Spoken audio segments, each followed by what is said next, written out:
He said something today. I remember her saying that today. It's Ricky today. She's She's coming.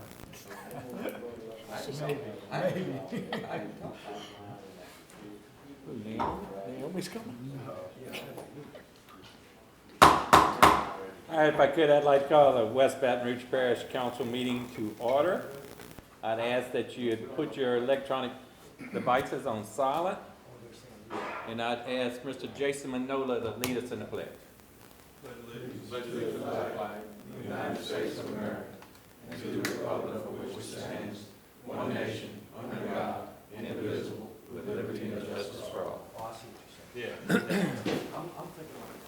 All right, council, the machines are open for roll call for present. good. We have a quorum. We'll move on to the minutes approval of the minutes from the April 12th, 2018 regular meeting. I have a motion by Barry Huggins, seconded by Ricky Luke to approve. Is there any questions? Mr. Kershaw? Michelle, that's the amended ones you're Yes, talking? sir. Okay, good. Is there any other questions? Any others? Seeing none, the machine is open to vote for approval. Motion passes. Item number 5, consider any amendments to the agenda, and I don't believe the administration had any, and anyone from the council? Seeing none, we'll move on to item number 6, Parish President's Report. Mr. Bertolotti. Yes, sir. Thank you, Mr. Chairman, council members. I don't really have a whole lot to talk about tonight, but we do have legislation day, at the Capitol coming up next week, next Thursday, if any of y'all can make it. So we got that coming. Yesterday at the chamber luncheon, Adam Knaps from BRAC, he was actually our guest speaker, and he talked a little bit about some of the roads and some of the things that's happening with, they actually went to the State Bond Commission this evening and approved those garbage bonds, and he mentioned that, but from the I-10 to the split, from the bridge to the split, that money got approved today at the Bond Commission, so that project's gonna start.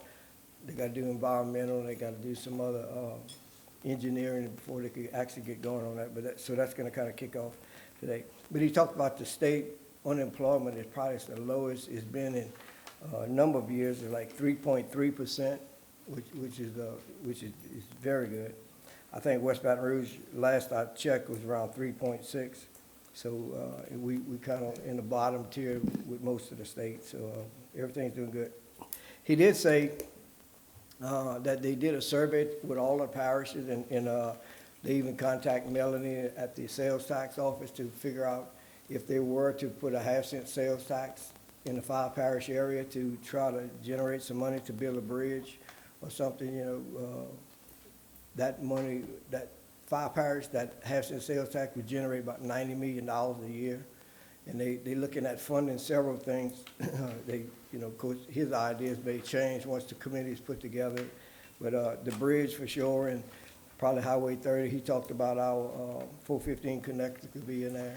And, so some of the things sounds real good, but he's talking about a $1.2 billion to $1.5 billion that, it would take to get all those projects in. And he said after it's passed, then the tax would go away. So those are some of the strategies that they're doing, but they're gonna try to fast track this thing. They expect the governor to sign it right after the session. It's actually, going pretty good. It really hadn't had any opposition at all through all the committee hearings and everything else. So, and he's talking about trying to get everybody together, and we're gonna, of course, everybody can have some input in by that time, but talking about even trying to put this thing possibly on the March ballot. I don't know if that's a good idea or not. He asked me my opinion. I think, got to think about it, but, sooner we can get it going, if it actually were to pass, I think it would be a good thing for our 5 parish area to relieve some of these traffic issues we have been talking about. But that's about all I have. Unless y'all got any questions. Pee Wee, with what Mr. Knapp says on this, did he say what the state would be considering the first part of that, from the split to the bridge, what part they would start on first? Because I'm worried they're gonna start at the split and work their way backwards. Actually, I think they're gonna start he can't really say because he don't really know, but to kind of add into that part, it's either gonna be the first or the second week in June, and they're gonna have a better plan exactly how they're gonna do it. And, you know, we had a little meeting over here, I think you came, didn't you come to the little thing with DOTD when they met with the elected officials here a while back? I was the only one. About two, you was the only one? Well, they're gonna do the same thing in Addis at the community center. And they didn't give me a date yet, but it was supposed to be the first or the second week in June. So they're gonna do similar thing. What they're gonna do, they're gonna take Washington Street and bring it back closer up the bridge. And they're gonna take the Washington Street exit that you see now, that's gonna be part of the extra lane. And they'll have another one down by, a little bit further down. They're gonna have a kind of like a frontage road that's gonna run down on the side of that. The people coming from 110 north, they're gonna actually get off before they even get to where the bridge traffic merges with 110. And so when they do that, they won't be able to get across to get on Washington Street because it's gonna be backed up the ramp a little bit. So it looked like some pretty good, you know, some thought was behind some of these things. As he was saying. But I told him, I would like to see him start on the eastbound side, you know, just keep that, you know, the bridge from backing up, you know, we were talking, and that may be what you're trying to lead into, but, Yeah, I mean, normally you watch and they just expand the lanes further away from us, you know, and it helps everything once you get through all the traffic going over the bridge and everything, and then you can start going into your 4 and 5 lanes that they're wanting to do, but that don't really help the situation that we're gonna be involved in. yeah, they talk about it may not be enough money to do everything they want to do. So I told him he needs to start on the eastbound side, make sure he get that done, because it don't bother us much on the west side. It don't bother us, you know, maybe some of those people it does, but. What, and the other thing, I thought the first time that this 5 parish tax thing failed in the committee.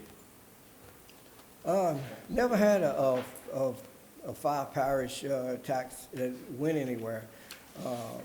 You talking about recently, this year and this session? Yeah. No, it's breezed through everything. It was hardly anybody objected to it, the one I'm looking at. The tax east thing. The tax he's thinking about was Steve Carter's bill, which Yeah. was the regional gas tax. Yeah, And this is not that's the gonna be a one that gas tax, failed. this is gonna be a sales tax. This is Rick Ward's bill, isn't it? Yes, sir. Yeah. Bill 362, Senate Bill 362. Is that the one that the governor will pick who's gonna sit on the committee? Yes, that's it. Okay. Like a 9-member? They're gonna have 11, and the Secretary of DOTD be one, and they'll have, from the 5 parish area, have 2 people on, East Parish. Okay, any other questions, Parish President? Thank you, Pee-wee. Thank y'all. Item number 7, public comments. Anyone from the public? Anyone from the public?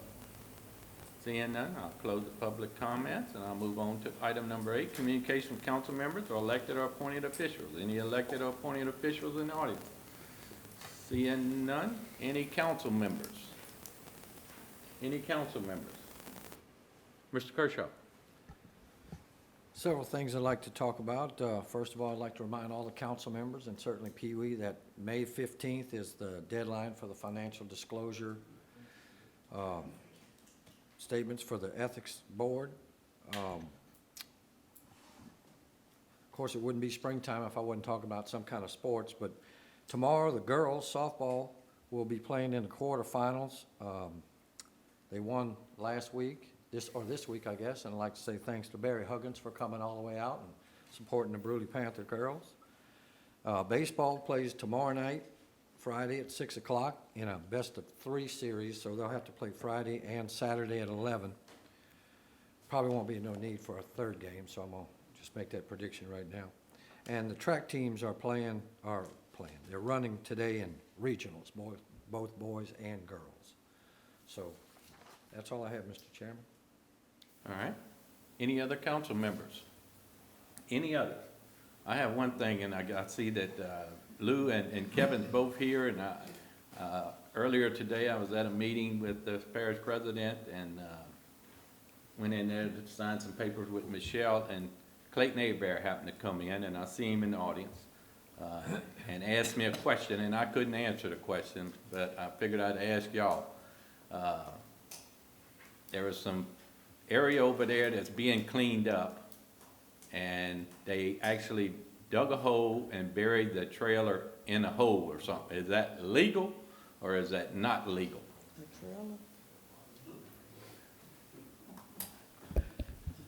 Mr. Chairman, to be honest, I don't know the answer to that question. I don't know if that violates any type of state law or any type of local law. I would imagine it possibly violates a state law at least. I would agree with that, Mr. Chairman, I would agree with that, probably some DEQ regulation, you know. Some type of state law they could be violating. Sure. I don't know what kind of, it was, you know, you said, buried a school bus? Some kind of trailer, house trailer, I think they said. Mobile home. Mobile home? Yeah, they buried one, I think a couple of years ago, it burned, and they tore it down, and they dug a hole, and they buried it. And they've been cleaning up over there. I don't know what they did with the standing trailers. I know they still have some standing, but I don't know, if they're buried anymore. It really depends on what kind of material was buried too, you know, I don't know what kind of contaminants may or may not be included in the, you know, Okay. trail. If it's on their land, is they on their land or someone else's land? It's on their land. But, I mean, I don't think that really matters. Like- No, I'm just saying, if it's someone else's land, no, that's not legal there. I don't know. So Clayton, you're here, so you're hearing the same thing I'm hearing, so I'm gonna try to DEQ check and see, make a phone call. it's basically DEQ is the people who would be, The trailer Miss Naomi referenced is not even the one I was calling about. These are that one did get buried, absolutely. The lady burned in that trailer Yeah. and they buried. The other three trailers, we've been trying to get condemned for 2 years now. Y'all condemned them close to a year ago, and it's still not done. Lobdell and Corinth did on the job. Kevin told Lobdell to go do the job at all costs. Lobdell voluntarily said if they're demolishing it themselves, then they would back out. So if Lobdell doesn't want to have that, live up to their contract, then we need to see about getting a different contractor out there. You talking about the same place? Yeah, the three trailers that's been condemned by the council, that was about a year ago. They've been cleaning up back there. Bill cleaned up about 2 days last week, And and he burned a lot of it. They had fires back there, and buried some of it. So, I don't not know. very much progress being made, that worked on it all this week. Did you So, see them buried? they're condemned, Kevin told Yes, Lobdell to ma'am. go do it at all Gotta costs, find out if Lobdell they didn't can do it. that first. We need to have something done, if not, it'll drag on for another year. Kevin, can you answer this? Is it, can a trailer actually be condemned and then maybe come back and not be condemned? No, I don't ever envision a situation where we condemn something and say, oh, we made a mistake, let's uncondemn it. No, sir. I mean, once the trailer's been condemned, unless they make significant repairs that would make it livable, my understanding that's not the case in this So- situation. Okay, Yes, sir. so you haven't got no words that it's back not condemned? It is definitely condemned, and Mr. Abear is correct in his statements about us contacting the contractor to do the work, and for whatever reason, the work was not done. I would recommend at this point, that we try to get a deputy out there and allow the contractor to go onto the site and do the work. That would be my recommendation. Okay, Yeah, burn it. Yeah, this is something Yeah. that shouldn't even be an issue, because if a house burned Can't be. in Sugar Mill or anywhere else in the subdivision, no way would that house be buried on the lot. It shouldn't even be an issue. I mean, I can't, like I'm saying, I can't answer far as if if the parish is saying that it's not a local ordinance that is being violated by somebody burying something on their property, I'm just saying, that's the way I understand my attorney. I've seen a house be buried also. Depression. They do bury houses. All right, Burn out. okay, let me, yeah, if it, just get to the mic if you're gonna, or point to speak. But Barry Huggins has got the floor, so Barry, go ahead. Clayton, I've done a lot of environmental work over my engineering career. My understanding is if you bury building materials other than rock or broken concrete, that's an unpermitted landfill. That's my understanding. So I would suggest that you call LDEQ and just visit with them about it, because I think they'll take note of that. All right, thank you, Kevin. With the administration's approval, we will contact the sheriff's office, get a deputy out there, and give give Lobdell Reckon one more opportunity to get out there and get the job done that they were hired to do. If it takes a deputy, that's what we'll do. All right, Yes, sir. thank you. Any other comments? Seeing none, we'll move on. Item number 9, public hearing on previously introduced ordinances. A, an ordinance amending chapter 104 zoning to incorporate amending zoning designation map under section 104-3, establishment of districts. Official zoning map for rezoning request of Evan E. Cooper, file 2018-3, 2825 Charlotte Boulevard, Port Allen, Louisiana, 71767. Lot PW3 containing 5.995 acres in sections 91 and 92, West Baton Rouge Parish, Louisiana, requesting special use permit to allow storage of trucks and heavy equipment in a C1.3 zone. Mr. Durbin. Mr. Chair, this item came before the Planning and Zoning Commission back on April the 3rd. I think for whatever reason, there was a deferral in action when it came before the council. It's back before you tonight. The Planning and Zoning Commission did recommend approval of this request. And Mr. Cooper's here tonight. If you have any questions for me, if you have any questions for him, I'd be happy to answer those. All right, this is a public hearing. Anyone from the public? Anyone here from the public? Evan, you want to say something? Yes, sir, thank you. Just state your name for the record, please. Good evening, Evan Cooper. Any questions on my request that I could answer from the council?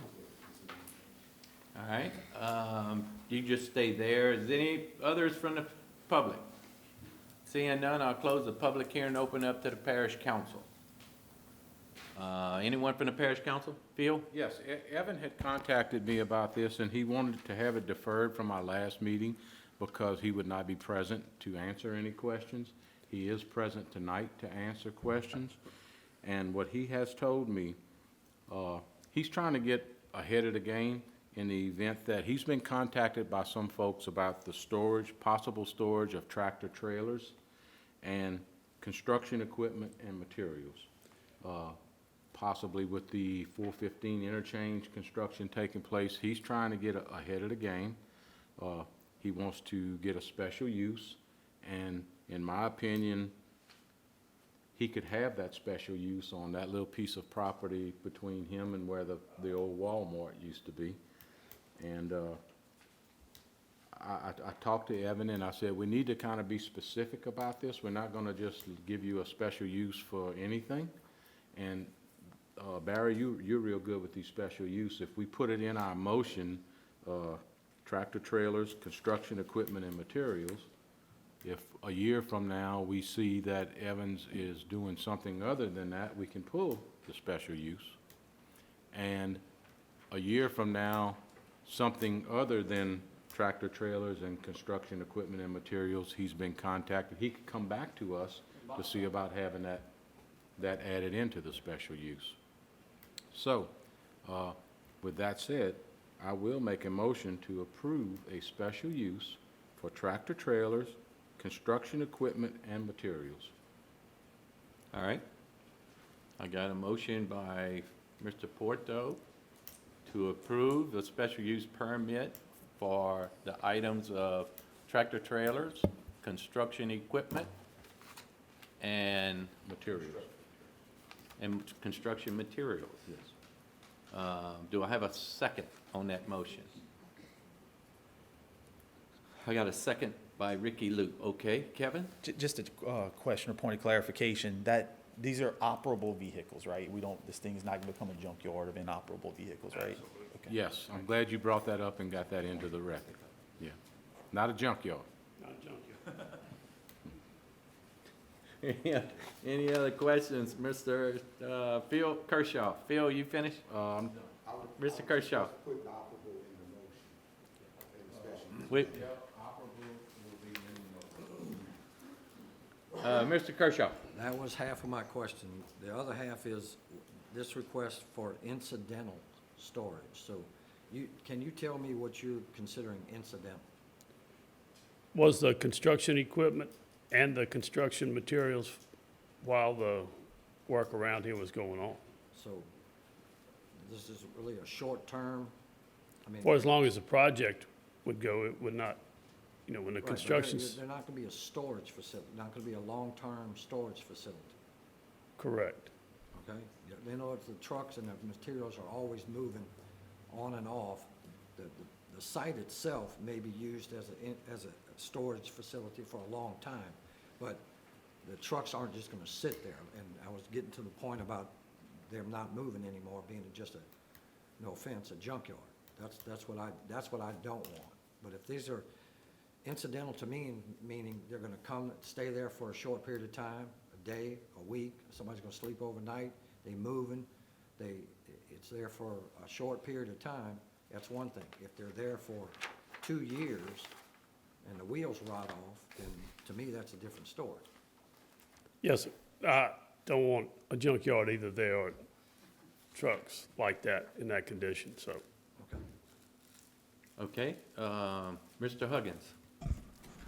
One comment, Fish, I think incidental would also mean that's not his primary business, because his primary business is he's running a truck wash.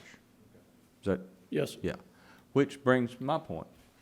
I do business with Evans, so I feel like I need to recuse myself, but if I could vote on this, I would vote for it, because I think it's a proper use for that piece of property. Any other questions? Any other questions? I have, I guess, one. I go to Walmart pretty much every day. And over there, right there by Walmart, they got all that timber or whatever that they must have used for a road or something, where they built a road or something, and it's sitting there, been sitting there for a long time, still sitting there. Would that be something that you could do on your property, or I guess what I'm wondering, is that something that could be done also? Stored over on your property? I don't have any intention of storing that. If it was part of a construction project where they needed those pads to get in soft soil, but then again, when it's done, it's time to get it out of there. Okay. All right, any other questions? Just to note that Bubba Phillips is in the city for an hour. Yeah, I know. It had nothing to do with that. I mean, I was just trying to wonder. I was just trying to wonder if that same thing can happen on this property. I just want everybody to understand, if it can, that's fine. I just want it kind of on the record in case it does happen, we know it can. I just want to clarify something. Mr. Gary. Porto? I pass by Evans Cooper Place at least every day, and I only have a year and a half or so left on the council, but I hope I got a lot of life left in me in Lobdell, and if I see something taking place like what you're talking about, I would not hesitate to come back up here and contact whoever would be that council member and say, look, the man's not doing what the man told us he was doing, let's pull this special use. So I'll keep an eye on it. FBI. I don't want nobody to keep, I don't want to keep an eye. All I'm saying is I don't want Evan to get caught up in a situation to where he's got a contractor and a contractor wants to store something on there, and it comes up and everybody starts saying, well, no, you can't do that. But I just wanted to be clear that he could do that. I just wanted him to be safe on that. Yes. All right? Any other questions? Any others? Seeing none, the machine is open to vote for approval of the special use permit. Motion passes. Thank you. Thank you, Evan. I got one request. Yes, sir. I'll get the maintenance department, to put a little sunshade up here. Well, we probably will, Evan, because the meetings will be starting an hour earlier next month, so might put a little shade or something over there. Yeah. But we appreciate that. Item B, an ordinance to amend and reenact section 104-103 site development regulations of Article 4 Plan Unit Development PUD Districts of Chapter 104 zoning ordinance, Part 3 Unified Development Code of the West Baton Rouge Parish Code of Ordinances to bring plan unit development PUD requirements into conformity with realistic and reasonable market demands. Mr. Durbin. Mr. Chairman, you have before you this evening a fairly straightforward ordinance. We've been notified that some of these requirements in the PUD ordinance don't necessarily make it reasonable to develop a PUD. And so it's been brought to our attention, specifically 3 areas, one being the distribution of the lot sizes, the percentage of the lot sizes, the other one being setbacks, and then the third being these stub out and cross streets. So we did some research, we had some discussions, and you have before you tonight the ordinance that we came up with. I will be happy to answer any questions. There were a couple of comments that came out of the Planning and Zoning Commission meeting, and since then, one would be, if you look at page 2,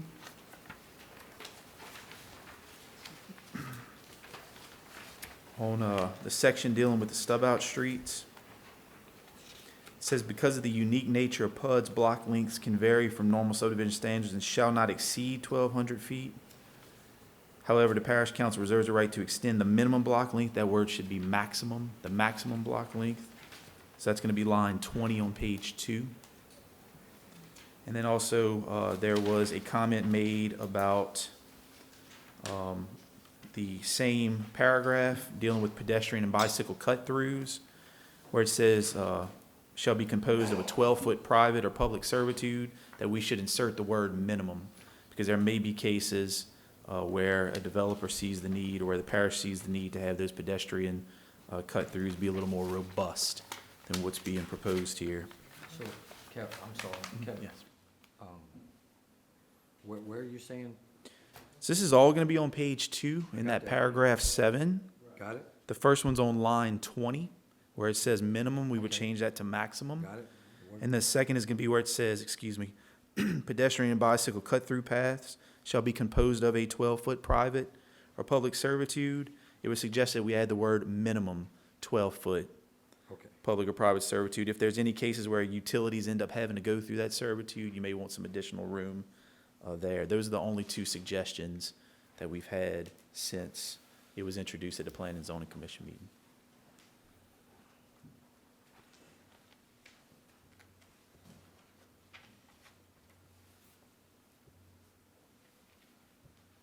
Other than that, I will be happy to answer any All right. questions. This is a public hearing. Anyone from the public going to be heard? Anyone from the public? Seeing none, I'll close the public hearing and open it up to the parish council. What's the wishes of the parish council? Mr. Barry Huggins. Kevin, Yes, sir. I have a question. Yes, sir. Who is responsible for mowing the grass and the maintenance on these pedestrian cut-throughs? So the way it's worded is that it would be either responsibility of the homeowners association or the parish. Okay? How would we know which one? Yeah. I didn't hear. Yeah, and that comment came up in the Planning and Zoning Commission, make the homeowners association responsible for it. I'm not sure if the PUD allows us to get a copy of the HOA agreement. I think it might. I was scanning through it today. Wouldn't the developer do it until the homeowners association take it over? Well, HOA would start getting the development funds, the HOA to. Will there be anything else like the ditches and stuff like that? We would cut that, wouldn't we keep? Anything that's drainage and stuff that's, in our right of way, we will cut the grass. What we're talking about is some of those long blocks where we got a pedestrian cut through. That's probably almost be like Yeah, we'll be going through there with a tractor. a tractor and all, you gotta get in and do a good job. Can we just make it and take the parish out of it and have it listed as the homeowners association? Yeah, I mean, I don't have an objection to that. I think, you know, we would want to see that dedicated to the parish in case we ever had to go in there and fix it. If it got out of, you know, I would at least have the strip dedicated to the parish. They can maintain it if they want, but have that strip dedicated. If we ever had to go in there and fix it, we could. Okay. All right, here's my next question. As you well know, not everybody mows their grass like they're supposed to. Quite familiar with that. I know you are. So if the homeowners association is supposed to mow the grass and they don't do it, and we have a grass cutting complaint, our remedy is that we go cut it, and then we add the cost of that service To the homeowner. to the property tax bill. Sure. Who would we add the property tax bill if who would we assess and collect that money from if it's the homeowners association's responsibility and not an individual homeowner? So, and this question came up at the Planning and Zoning Commission meeting. The way I look at these pedestrian cut-throughs, they're in the public's interest to have them. They promote walkability, bikeability, and so that's a public good that we try to encourage. If the homeowners association doesn't take care of it, I would hope that we could step in and fix those. You know, and that's up to y'all as to what policy y'all want to set on those, but it's such an important feature of the community that if somebody doesn't do it, who's gonna, kind of like a sidewalk. Yeah. If they put sidewalks in this thing and the sidewalks become dilapidated, who's gonna fix those? I don't know, y'all have to make those decisions, but, you know, as planners, we promote walkability, exercise, all that kind of good stuff. Well, I don't like the either-or aspect of it, Mhm. because if it's either-or, then nobody's gonna do it. Mhm. Because it's gonna be Yeah. Oh, one yeah. of these deals where, you know, Joe's pointing at John, John's pointing at Joe, and nothing happens. Yeah. So I think it should be either one or the other. That's. All right. I'm- Mr. Kershaw?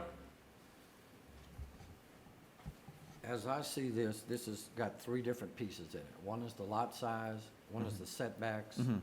and one is the block lengths. Absolutely. I'm okay with the setbacks. That's not an issue at all to me. The lot size is where I would like to focus most of what I'm gonna say. And the last time we went over this with the PUD ordinance, with the hearing, public hearing, the angst seemed to be with the smaller lots, the 45-foot lots. So the way it was, a 70-foot lot or larger, it was 50%, a minimum of 50%. 60 to 69 foot was 30% maximum, 50 to 59-foot lots, 15% maximum, and 45 to 49-foot lots were 15% maximum. That's what the PUD was, and I don't know where the PUD ordinance came from. I think that was way before I was on the council, but wherever it came from, it didn't come from West Baton Rouge Parish. So it probably came from in my mind, it came from an area of the country where real estate was much more expensive, and that's why you saw the smaller lot sizes. And that may not be worth anything, but the proposal that we have here moves the 70-foot lots from 50% down to 20%. I got a little problem with that. The 60-foot lots, 60 to 69 went to 45. I'm okay with that, really. 50 to 59 went from 15% to 35%. Again, I got a little heartburn with that. The 45 to 49-foot lots went away. So if those went away, I'm willing to give up on some other percentages. So, but I really don't like the fact that our 70-foot lots, which are not the mainstays, but the ones that people wanted, they wanted the bigger lots, went from 50% down to 25%. So I'm gonna make, or I'd like for us to discuss, would we consider moving the 70-foot lots up to 25% minimum, from 20 to 25%, making them make some more bigger lots. The 60 to 69-foot lots, make that go from the 45 that's proposed to 40, and the 50 to 59-foot lots go from 35% and it remain at 35%. So if my math's correct, the largest lots would be a 25% minimum 25% of those lots. The 60 to 69 would be 40% max, and the 50 to 50-foot lots would be 35% max. So I would love for any other councilman to discuss this, rebut this, or tell me what they think about it, and then I would like to address the block issues after we discuss the lot sizes. All right, Barry Huggins. Okay. I have a question about that, and I agree with Mr. Kershaw. Don't everybody fall out of your chair. But now these percentages are per filing? That would be they would have to establish those percentages within each filing. So Okay, as within lots each are filing. added, those percentages would have to be maintained from day one through each Okay, filing, yes. okay. I mean, look, I don't want to throw rocks at any individual, but we've been doing this for Fish and I for 6 years, Gary and Phil for going on, what, 10? 11? And we've seen people come in here and, man, they promise you the moon to get what they want, and then when you leave, all you get is mooned. But I don't want to see a situation where that somebody comes in here and says, well, our whole development is going to be X number of lots, but we're going to start out with only these small lots. And, you know, as we do the second and third and fourth filing, that's where we're going to get our bigger lots. And then they don't sell, and so then there never is a second or third or fourth filing. I just want to confirm that these percentages have to be, if you do a first filing, that first filing is going to have to conform to these percentages. Well, and I may have jumped the gun on that. I mean, what I envision, everything I've seen in the previous PUD and in the T&D, they put all their cards on the table from day one with the lots that they were proposing. Now, whether or not they follow through with that in future phases, so maybe I need to backtrack a little bit from what I told you about whether or not that would be. There's no language in here that addresses the filings. I mean, I want to be honest about that. There's nothing in here that addresses the filing issue. Let me get the administration tape. Go. I mean, we have the developers here tonight, you know, and we had several meetings on this. We had maps. I think several of y'all came in and looked at these projects and stuff. And those are the minimums on here, but they actually laid out a plat of exactly what they were gonna do, and they were more than those. Do you have that with you tonight? You know, because we've been all around the table 2 or 3 times with these guys, with the planning commission. They brought up here and showed the planning commission exactly what they were gonna do. And I think just about all of you at one time or another kind of sat down and looked at this thing before we even, and you've been having this ordinance for at least 2, 3 weeks, a month maybe, you know, and these guys already wrote, and remember we showed you the model lots, if they were in the city of Port Allen, they was gonna get like 536, in the parish they can get 586, so the X is what we can do to kind of make it comparable, and he showed that to us. I think everybody got an opportunity to see it, and that's what we were trying to get into that range with him. But he could probably show you a little better. He don't have his color board here tonight to show you the lot. But actually, this one's brand new and, literally came all, I've got smaller copies here. Is there any way to project it? Back in the olden days. What's that thing in the thing that you pull out?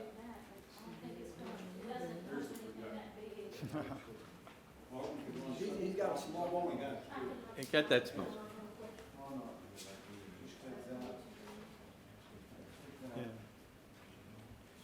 Oh, I know. I've got a couple of extra ones right here. Give Barry Fish.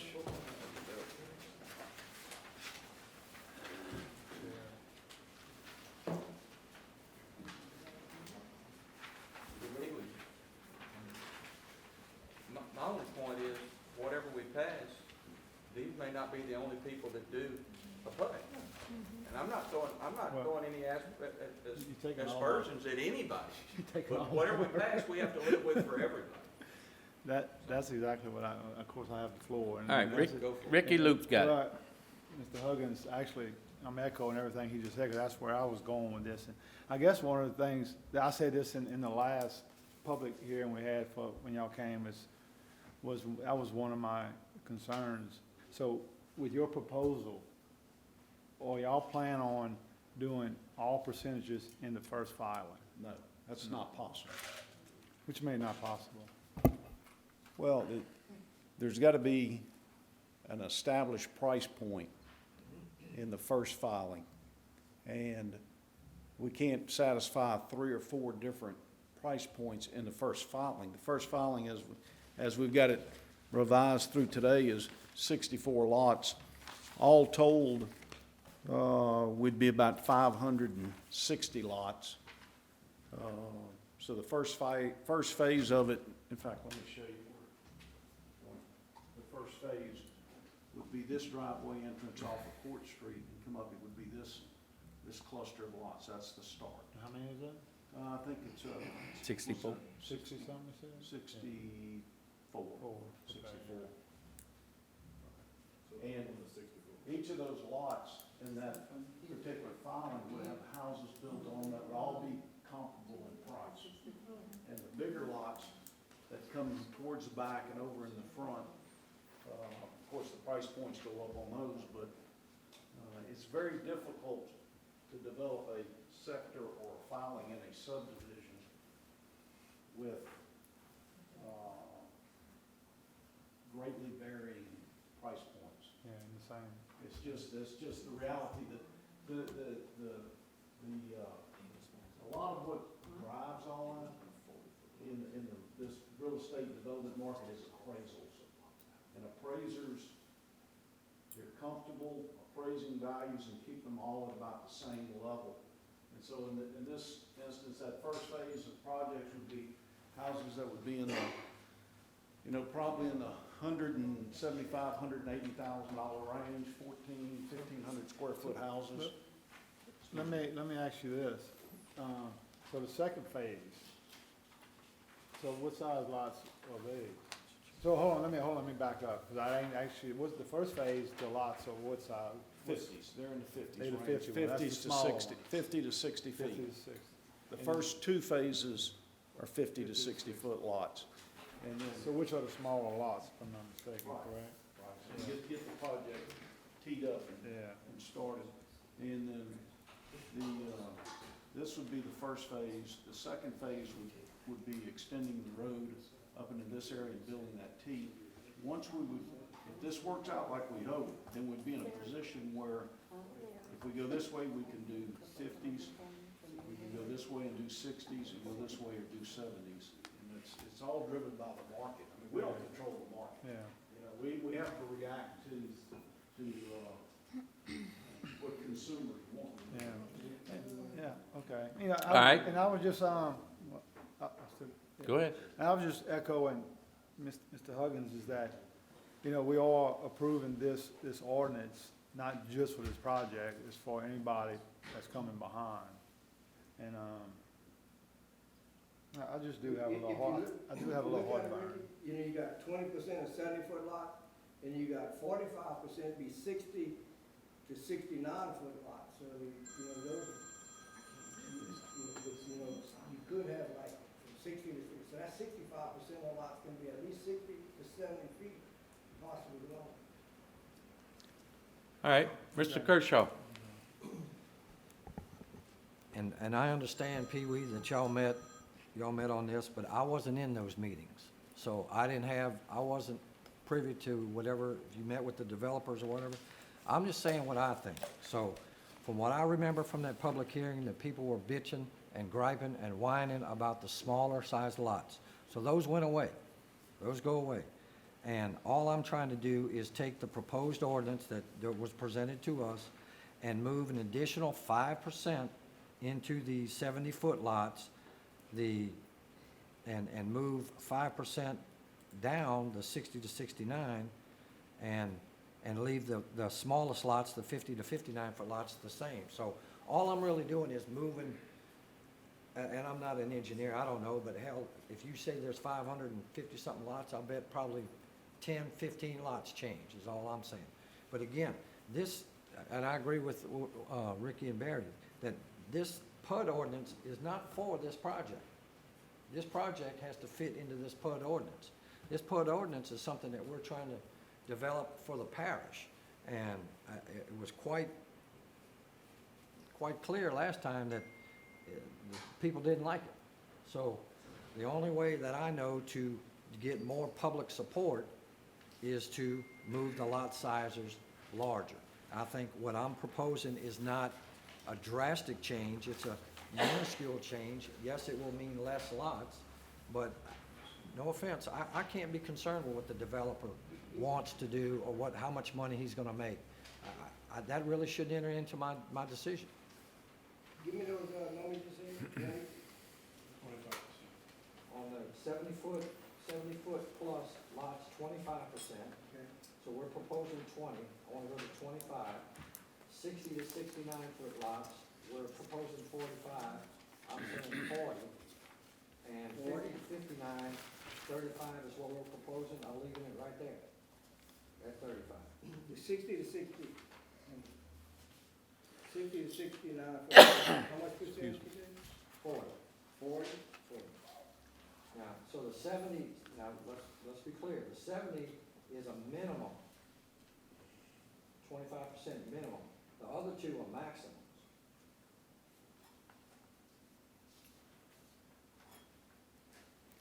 The one thing that needs to be stated here is that when it says minimum 70 foot, that doesn't mean they're gonna be 70 feet. Right.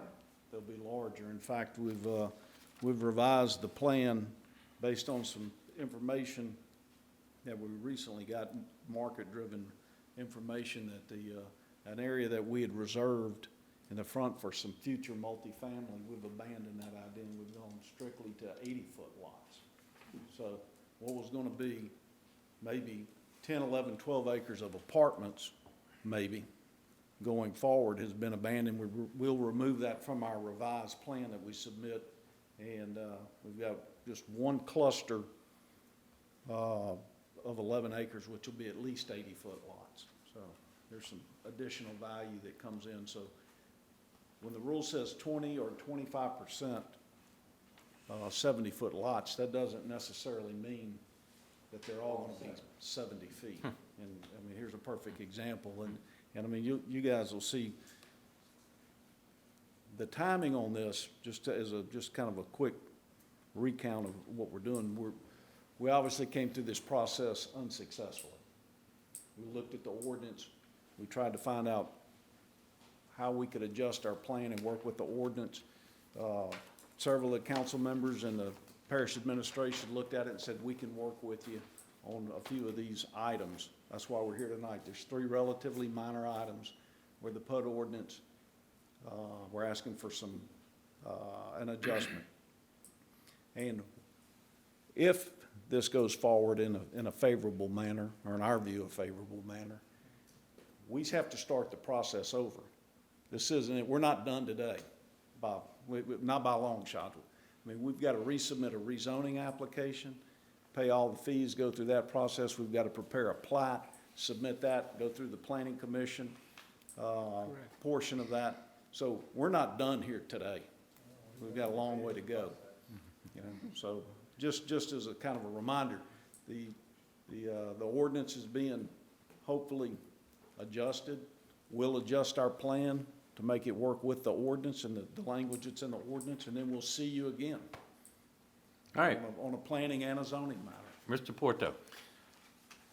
Chairman Spillman and I met with these two gentlemen, I don't know, 5 or 6 weeks ago, and looked at what they had. The day before Chairman Spillman and I met with these two gentlemen, we rode through the entire sugar mill, I'm gonna call it a complex.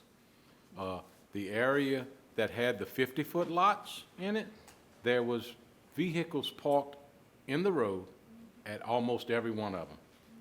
Now, when you got a 50-foot lot, you don't have much driveway, And if you have company, unless they're all riding bicycles, they're not gonna have a lot of place to park. While we were in that development, right to the very back of it, they were, I don't know which phase that was, 5, 6, or whatever phase of that.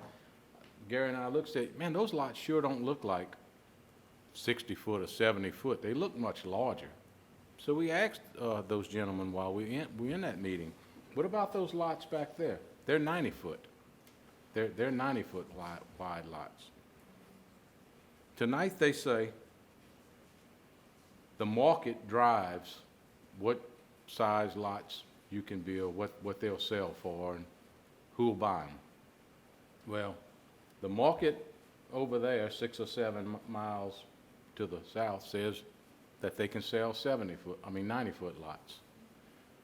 The market right here in Court Street says, nope, we can't sell a lot that big over here. And I don't know what the poison is off of Court Street, but that doesn't make sense to me, and it doesn't. Just 2 weeks ago, we had somebody wanting to do a TND down there with large lots, small lots, a mixture. I don't like the small lots in the unincorporated part of the parish. We don't have that. You know, we've established in the unincorporated part of the parish larger lots. Inside the municipalities where they're cramped for space, which we are not in the unincorporated part of the parish, we're not cramped for space, that requires the smaller lots so they can get more homes there. You guys vote however you feel on this. I don't like it, although I am a subdivision person, 100-foot lots. I don't like it, and I don't think I can vote for this. All right, Mr. Kershaw.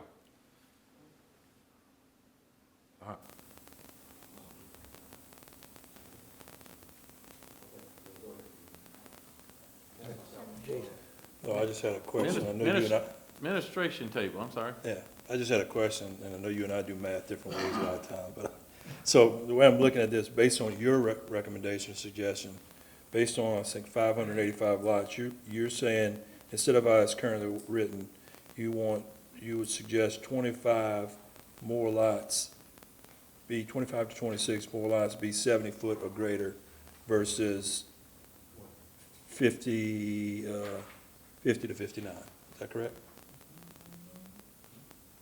On the 70-foot lots, I'm saying 25% of all lots in the community. So, right, I took 5% of the 589, which is the increase, would be like 25 or 26 lots.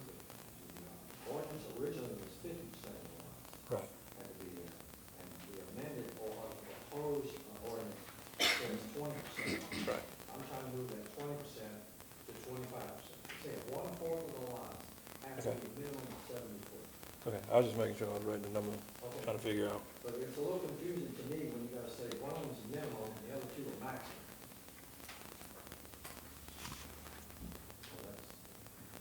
So You got, That's it. Yeah, I'm good. all right, Mr. Kershaw. All right. To further complicate things, I do believe, though, when you're picking out the sizes of these lots, I'm sure drawing this thing is a nightmare, unless you got a computer program that can do it. But it seems like to me also, if you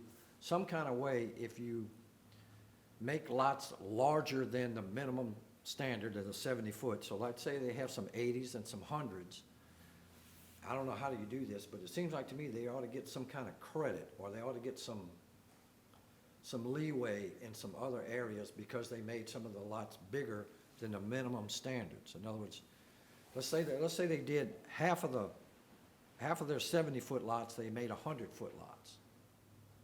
So to me, that gives them some credit, gives them some ability to do some other things that they may or may not have wanted to do. And I don't know how to put that in the ordinance, but it just seems like to me, if you just structure, they can only do these amount of lots, it just hog ties them into certainly certain filings. The filings thing I had an original issue with, because I don't like the fact that when you come in, it's all smaller lots. So what happens if they just do the first filing and they hit the road? So, but at some point in time, I do believe when you're doing and we're not there yet. We're looking at the PUD ordinance. But when you approve a PUD, you're not just approving the plan, you're approving the people that are coming in and doing it. So, and we're not there tonight. So I'm not saying they are the good people, they're the bad people. I'm not saying that. But to me, I don't know how you can do it filing by filing, because when you first come in, maybe that's the starter homes or the smaller lots that they want to do. I don't see how you can make them adhere to the percentages on the larger lots when they're first starting their project. So I don't know how you do that. Can I ask Kevin a question about that Yeah. that might clarify Yeah. that? Kevin? Yes, sir. If we take a piece of property, and whatever percentages we wind up with, that part's irrelevant, but if we take a piece of property and we rezone it to a PUD, and whoever comes in and does a first filing and does all 50-foot lots, or you know, the minimum that they can do, and then they don't come back, Right. sooner or later, we may not live to see it, but sooner or later, there'll be a successor. There'll be somebody else that'll want to come in and buy that property and do something with it. Would they have to live with the percentages and with those, with those 50-foot lots? In other words, would they have to pick up where the first person who didn't come back left off? So as of now, the code is silent on this issue of filing. So if Mr. Tatum and then would come back before you with a preliminary plat, just showing the 60-foot lots, 50-foot lots, what do y'all do in the first file? 50s, and then You would have to decide, because the code is silent, you would have to decide whether or not to approve that plat, because the code is silent on the filing issue. If you decided to approve that plat, then I guess you would hold them accountable the next time they come to you with a plat. But if they don't, that property still has that PUD zoning. Right. So the next person to come in and develop it would either have to ask for a zoning change or would have to follow the PUD regulations. And the existing lots would count toward their Would count towards percentages, the percentages. whether they built them or not. Whether these guys did them, the next guys did them, whatever, whoever comes back before you with that second filing, you're probably gonna be looking at it a little bit closer, saying, hey, we did the 50-foot lots in the first filing, what are you bringing to the table? Well, Fish, that's a little bit of a mitigation, because as long as it's zoned PUD, no matter who eventually builds it out, they're gonna have to, so the power would rest with the council to not change the zoning to something else and force it, the compliance with the PUD ordinance when the development is ultimately built out. So that makes me feel Or just to a go- little bit Or to better. go one step further, to change the zoning at your discretion to a RSF2 zone, where they would have to come in and provide, you have that power. Yeah. If these guys walk away from the project, you have the power at any time to rezone that property Okay. to where the next folks would have to do something even like 120-foot lots. And look, I want to say again, it's not about y'all. It's not personal. But whatever we pass here, we have to live with for everybody. You know, so. one other factor that needs to be considered here is that, PUD, and Kevin helped me here, in order for a piece of property to qualify to be considered for a PUD, it's got to be a minimum of 40 acres, right? Correct. 40 acres. So you're not going to have someone show up with a small tract of land trying to force a PUD onto it with various size lots. So, I mean, it'll be a substantial tract of land, 40 acres or more. In this case, we're well in excess of 40 acres. Fish, you want to talk about the block lengths, or? Okay. I can't vote for a 2,400-foot block length. I just can't go along with that. And I think I can go along with the 11 or 1,200 foot, but for a couple of reasons, I can't go along with it. I couldn't go along with the way this is written, because I think that the way it's written is essentially a poster child for a definition for arbitrary and capricious, because it just says the council can do this.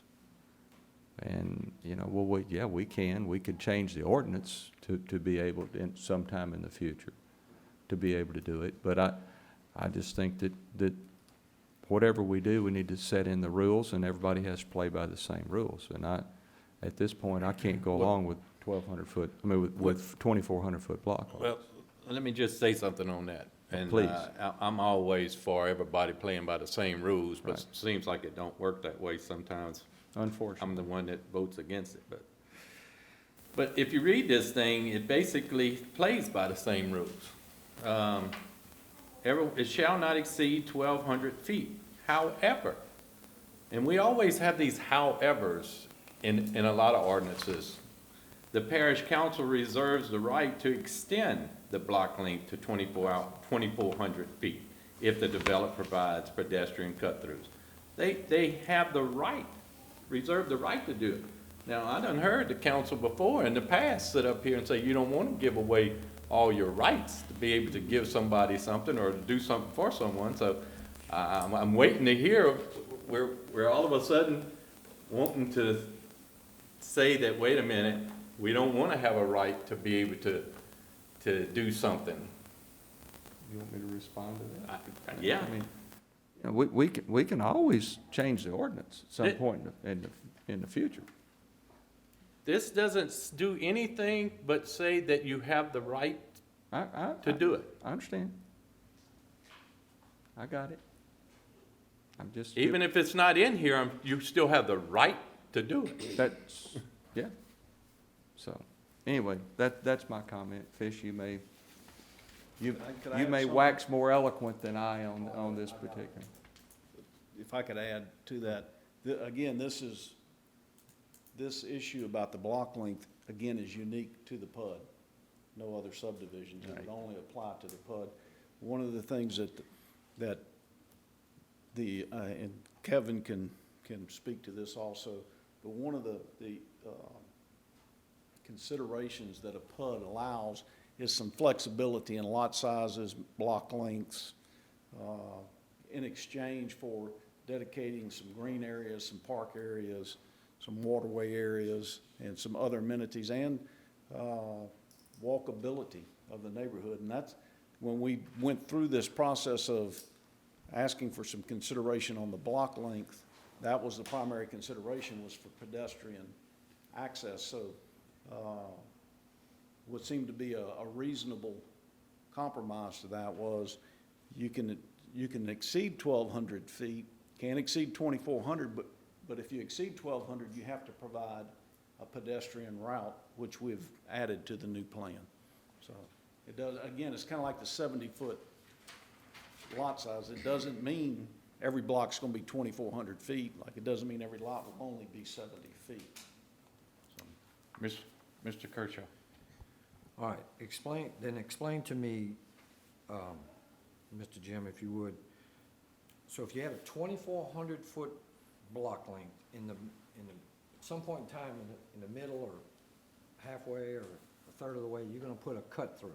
So what is that cut through gonna look like? well, that was what we talked about earlier in terms of it'll be a green path through there with a minimum 6-foot sidewalk in it. So it could have exactly what they said before, uncut grass, could be a foot tall, 2 foot tall, snakes, rats, take your choice. I guess Yeah. that could be It could anywhere. have, right? Could. I mean, that could be in the 3 canal. 6 foot right of now. it's got to be cement. Okay, so the 1,200 foot, I'm okay with. 1,200 foot block length, just going one way, I'm okay with. But 2,400 foot going this way, of course, the other side theoretically could be 2,400. And if you just had that one cut through, is it wide enough for a golf cart? Bicycles would be able to go through there, right? Golf cart would be able to go through there? So you're gonna have to get a slope, some kind of mower in there, right? If we're gonna have to take care of it, you're gonna have to get some kind of equipment, lawn mowing equipment in there, right? Sure. So it's gonna have to be wide enough that we do that. I just don't, I don't know about the 2,400 foot, length that, and Gary, I hear what you said about, well, we make some allowances or whatever, but to me, this is a 100% allowance. We were at 1,200 foot, now we're moving to 2,400 foot, so it's not a 5% variance or a 10%, It's 100% variance. It's a maximum. And I understand. Instead of 2,400, it could be 18, or it could be 1,500. Yeah, but it could allow for up to 100% difference, right? But Fish, it could just be 1,200. You don't have to give them anything. You're reserving that right to do that. You don't have to. There's nothing in here that says you must give it to them. All right. I don't like that one, but I'm okay with, I'll go with that one. I'm okay with the setbacks. I'm gonna push it for my, the 25, 40, and 35% limits on the lot size. So other than that, I think I'm finished. Any other council members? So you can make a motion with that, I just want to say a couple of things. My things are this, originally when this thing came to us, I think we was at the Port Allen Community Center when it came in front of us, and I believe at that point in time, some people voted for it without any changes, and majority voted against it. And I guess it was looked at that Mr. Porto and myself was probably two of the ones that wasn't in big support of it because of the community that was discussing it. But since that time, the developers had came to the administration and asked if we could sit down and come up with maybe something that could work for the new PUD ordinance, to make it work for the community in the future. The administration had asked if myself and Mr. Porto would meet with them, and we did. We met with them to try to see what we felt the community might be for. In the meantime, after that first meeting, it was brought to my attention 2 days later that the developers and the administration was going to do a talk at the planning and zoning meeting. Just a little overview to try to let them, I didn't make it, so I don't, any of y'all made it? Any of the council members made it? I did. You made it there, okay. So I didn't make it to that, but I know it was discussed and I know it was showed and everything, and I know that I had talked to administration and different ones afterwards to how it went, and seemed like it got a favorable look in it. So, you know, we were just, what I was trying to do is try to make it as best possible without giving up too much. But I know that it was being said that, you know, Port Allen was going to maybe try and get it, and then we have absolutely no say-so. And so at that point, we said, okay, what could be the thing that can happen? What can we make work? And basically, the developers and them were the ones who wrote the first PUD ordinance or was involved with trying to help make that PUD ordinance back then. And it never did develop, and it never went no further. So whenever they got this and came with this, similar to trying to think about Sugar Mill, is how they came up with this project. I'm not saying it's a great project. I'm not saying it's a bad project. I know that it would be great to have rooftops on the north side to try to get some development going. Maybe we could get some retail. So that's how that come about.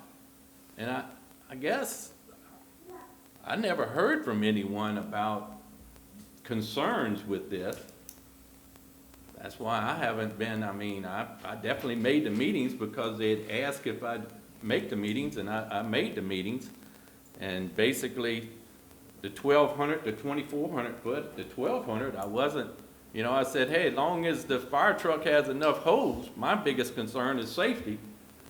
To be able to make sure they fight the fires at the houses is what I was looking for far as living in a subdivision, as long as it's got sidewalks, I love that. I don't live in a subdivision, but I'd love it to be able to walk. I don't care if I had to walk 1,500 feet before I got to another place to turn. I just love to walk. So that part, when they brought that to my attention, it wasn't no real big concern. I didn't really think it was a big concern either way. But, you know, now I hear the concerns of everyone about this, but, and coming up with those percentages, that was just, I mean, I liked the other percentages before any of this was changed, but it wasn't going nowhere that way. And if we want the development to come, then we gotta make some changes, and I don't have no strong feelings against what Fish is wanting to do, with the 25. I don't know how it affects the developer, you know, I don't know if it'll affect them that much, but it's like Fish and Barry and everyone's saying, that, you know, we're writing these ordinances for this parish, not for individuals. We're writing it strictly for the parish. And I'm always been that when we write something, let's write it to where it's something that's for everyone, not for this group, and then next group comes, we're gonna change. Let's get it, and let's get it right, and we're trying to get it right. And so that's, you know, that's where it all come from. Pee Wee? Yeah, just to add on that, you know, I did meet with the planning commission, you know, not all of the planning commissioners were present, but I did have a meeting in my office with some of the owners, you know, I think Mr. Kenny Cole was there, Kerry Denson was there, and we had several, and actually, they had requested me to have a meeting with them, you know, and so that's what I did, and they sat down, we looked at all of this, and they felt better after they left that meeting. And I hadn't heard anything back any other way on that, so yeah, we did reach out and try to get the community involved in it. All right, any other council members? Any others? Seeing none, what's the wishes of the council?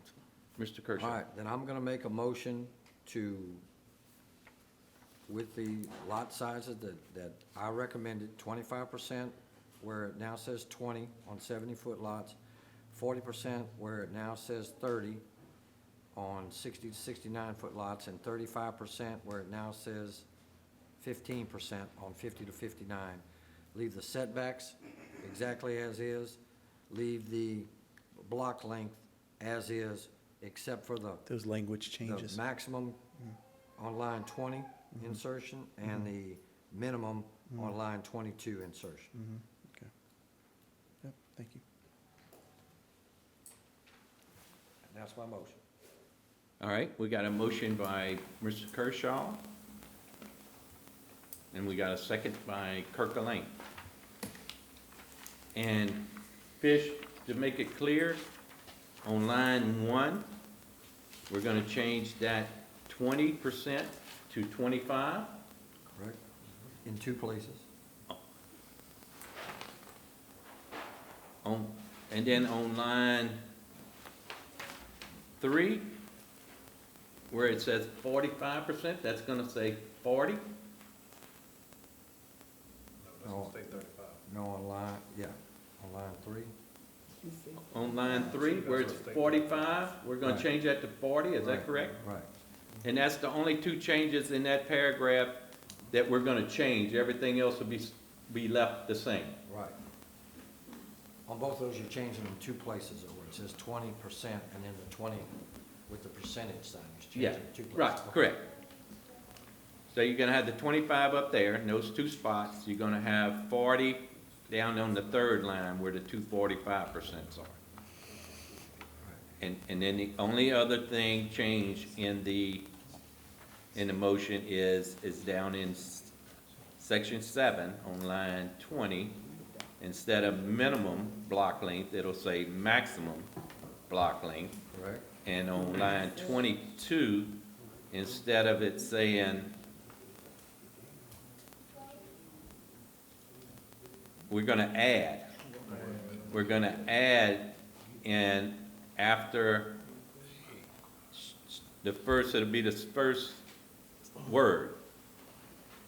It'll say pass shall be a minimum, right? Composed of a minimum. Excuse me, Composed minimum. of a minimum of 12-foot private or public servitude. And Mr. Mr. Huggins had, or someone had said, or Mr. Durbin said that maybe that should have said public servitude, not private. Yeah, I mean, nobody made the motion to take parish government out of the language that was discussed originally, but then nobody put that into motion, so. But you had said earlier that you Yeah. would definitely think it should be something listed that it be a public servitude for us to be able to use it. If for some reason the it public becomes be able to use it. dilapidated and somebody needs to get in there and repair it, we want the right to go in there and repair it. If we wanted to, we don't have to. If we wanted to go in and repair it, we'd have that ability to go in and repair it. Okay. Pee Wee, you got something?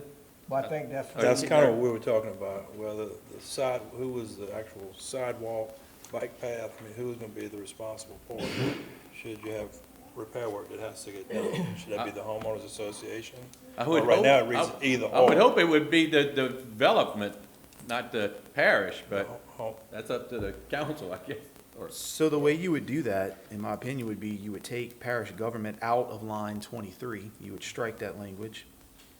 But you would still have them dedicate the land to the parish, that in case they were negligent in their maintenance, we would have the right to go on there without getting permission from them to go in there. And if we wanted to, you don't have to go in there and I'm fix sure it. it's gonna be on the servitude anyway, cause they probably got utility lines, drainage, and But who that servitude is dedicated to is a different, if they dedicate the servitude to the homeowners association, that's one thing. If they dedicate the servitude to the parish, but yet we still make them responsible for the maintenance, that's another animal. And I guess your reasoning for having that servitude as a parish servitude is for what reason? What If- would we have to go in there and do? If they failed to maintain it, Huh? if they failed to maintain it, you wouldn't have to, you'd have the option of going there and maintaining it. You don't have to. It's like they said earlier, couldn't it be that someone files a complaint and then we would, and I guess you get into that situation with who would pay, but I guess the association would pay. I don't know how you would file it, but I guess you would file against the association itself. I'm not sure. Okay? I just wanted to make clear on the motion. Okay, Barry Huggins. I want to offer a substitute motion. And I want, my substitute motion will be exactly Mr. Kershaw's motion with the addition of that we're going to take out private on line 22. We're going to take out either and or the parish government on line 23 to make it clear that it's a public servitude, but it has to be privately maintained. And we're going to take out the sentence that says, however, the parish reserves the right to extend. The language about can go up to the 2,400 foot block lengths. And that's my substitute motion. The substitute, start again on that Okay. section 7, what you want to do? Yeah. Everything else stays the same. Everything else stays the same. We'd take out the sentence that says, however, the parish council reserves the right to extend the minimum block length. We take out the word private or on line 22, and we take out the words either or the parish government on line 23.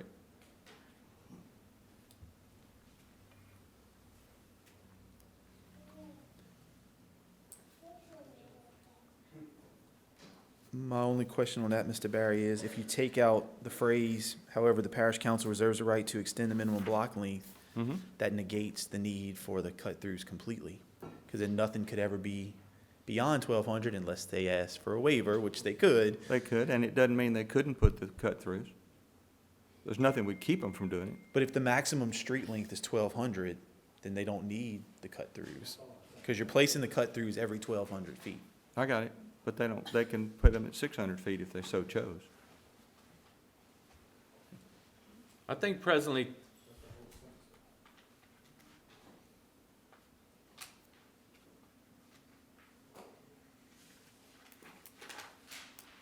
in our PUD ordinance today, it spells out about the 1,200 feet, or doesn't? It doesn't, but your regular subdivision I- rules for every subdivision spells out your maximum block length. Right. And I believe it's And either we never 600 or had it in 800. the PUD ordinance. So this is a added section for the PUD ordinance. Yeah, it's an added section specifically for PUDs.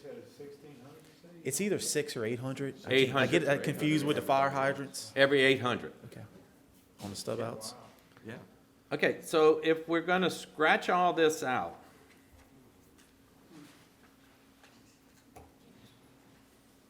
do we, I guess I'm fixing to ask, do we need that pedestrian bicycle cut-through path road in here? I mean, that, The rest could of that it, be all 'cause it's the scratched? same That just feet, be it's the their, same their decision distance. if they wanna put any pedestrian cut-throughs or not. We're gonna require them to put, Okay. instead of 800 foot of block length, we're giving them 1,200 feet. Right. And, Well, then and then every 1,200 feet, they would have to have a cut-through, block length, Stub out street. Yeah. cut street, cut-through, whatever. Block street. Well, if that's the case, then So you wouldn't be, I don't know if you'd have to have all this other stuff to require them to do that. you make a good point. Okay, then my substitute motion would be exactly Mr. Kersaw's motion with everything from the word however on line 19 to the end of the paragraph taken out. Yeah. You just had that first sentence, Yeah, Fish. Just the first sentence would be in and everything else would be scratched. That's correct. That's a substitute. Make that Motion. motion, Mr. Barrett. Mr. Kershaw? Can I ask the developer to address, I know it's us that are making the motions up here, but I am certainly not an expert on PUD. I know y'all probably think I am, but I'm not.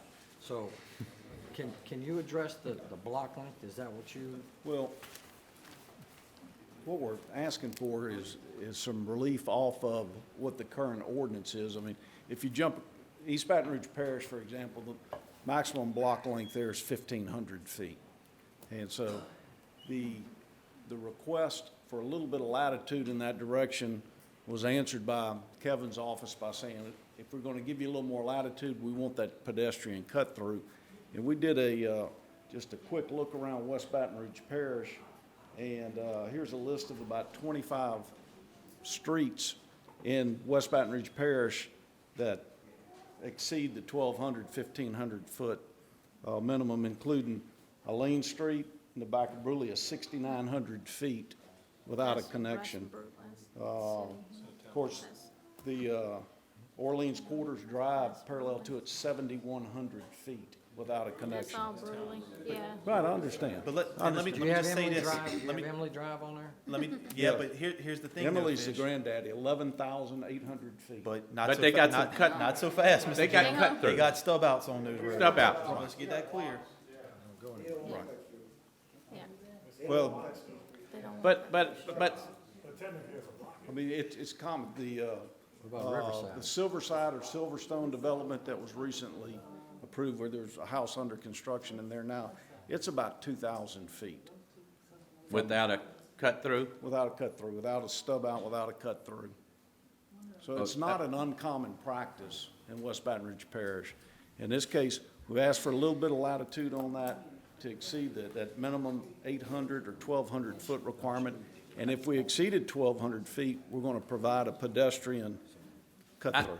I don't want you to talk your way too far into this, because I believe when we had met, all you had, we had agreed to was the 1,200 feet, and it was added in some of the other stuff. So with the 1,200 feet, it goes back to what we originally had talked about. without the pedestrian cut-throughs and all that stuff. Okay. Okay, Mr. Chairman. Mr. I'm Kershaw. still on. So I'm gonna rescind, I guess, part of what I said, that I'm not really for these block links. Barry, I don't know if I can, since a PUD is a separate animal altogether, we still have never done one here, and maybe this is why, because our PUD ordinance is not very good. And that's one thing we're trying to work on here, is to make it better. But maybe because of the shape of the land or some mitigating factors, if you had a pipeline running through it, you may have to change your block lengths, because you can't really put a street over pipelines as many times as you wanted to. So, I'm not gonna support your motion. I understand what you're going for, and originally, I think I was for that, but I think with the discussion we've had here, I'm okay with the language that's in 7 with the minimum and maximum changes. Can I make a comment? Yes. I have a comment and a question. And my comment is, if this language had some provision for some extraordinary or extenuating geographical or other barrier, like a pipeline or a big canal or something like that, I wouldn't have near the heartburn about it that I've got. Because then there would be some criteria laid out that would give a council guidance as to whether or not to exceed that 1,200 feet. Okay? If that were the case, I mean, this is kind of like the thing about the ITAP. They dump this on us and don't give us any criteria, and we're just left to fend for ourselves. I'm just trying to avoid that. And my question is, where's Jim? Could you live with 1,500 the same way you have in East Baton Rouge? Well, we've asked for this. We've only got 2 situations in the layout we're working with. Right. Where we exceed that 1,200 to 1,500 foot range, and we've revised this plan. Now, the plan that you've got today is very preliminary. It literally, we plotted it this afternoon. There's still some errors on there that I've got to correct, so don't put too much into finding a line out of place in there, a lot line missing. But in a couple of locations where we have them, in fact, let me show you one here. One of the things that Kevin wanted to see was in this area that there would be some connection over to this area, which would allow. So we provided a tie in there, even though that doesn't exceed the 1,200 feet. And then the other connection we had is in this area, and you can see between this street and this street, this is kind of a long block, and this is partly due to the fact that we've got a big ditch running here, a big ditch running here, and we've got this pipeline running through. The configuration of the property just kind of pushed us into a position where we needed a long street, so we provided this connection. And then it's not shown on this plan, but there'll be a connection in here also. So, and we've got it through here.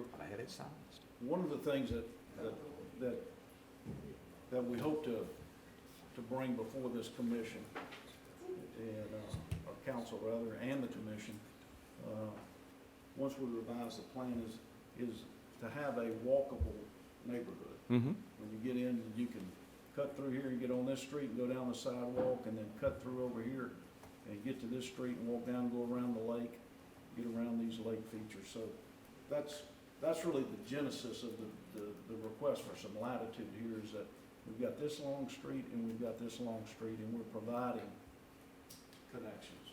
But I think you've made my point, because there are some geographical features that necessitate that.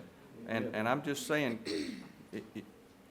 I could feel a whole lot better about this if we could write something in there that said that the justification for exceeding the 1,200 foot length is to accommodate some extraordinary geographical feature, such as a canal or pipeline or power line or something like that. We've got one of everything Right, out there. right. We've got a power line, a ditch, a ditch, a ditch, a ditch, and a pipeline. But I think you've done it. And a creek canal. I think you've done exactly what I'm saying.